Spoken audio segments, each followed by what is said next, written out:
With video games consistently getting negative press, I'm always interested in playing games that are presenting a positive message, and that's exactly what I just got done playing with Path of Motus.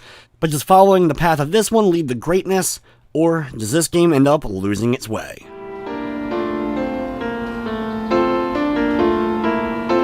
The Path of Motus is a simple puzzle platformer that has a positive message about chasing your dreams and having empathy for others. The game has a few different aspects to its gameplay that keep things interesting along the hour or so long journey that it is. The platforming, while basic, works pretty well in the game. The combat is handled through a verbal combat system using the face buttons on the controller. Each one sends out a different color style beam that works as basically you talking to your enemies. You can end up bouncing off of your enemy's attacks to destroy both of them and then making sure that you're able to land that final word in order to get rid of them. It sounds more interesting than what it really is, as it boils down to just making sure you're matching the symbols and trying to just time it right so that you get that attack in. The game doesn't really evolve much more past that. The big aspect, and actually the funner aspect for me at least, was in the puzzle solving. The puzzles are all number and line based. Your goal is to connect all of the dots, and each dot has to have a certain number of lines coming from it and connecting to others.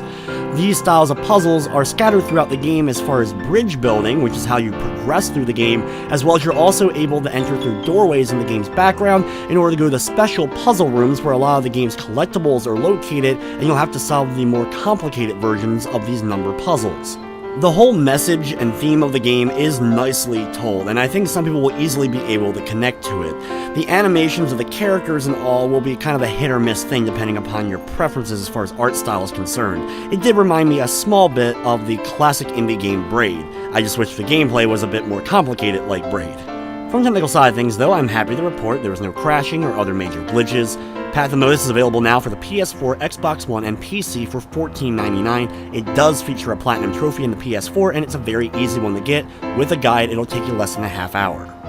Overall, the Path of Motus is a simple but nicely done game that has a positive message that I think some will end up really enjoying. The problem is the game's over way too quickly, and at the $14.99 price tag, it's just way overpriced for what ends up being here. The other thing with Path of Motus is I think it's a very positive game for younger gamers to play.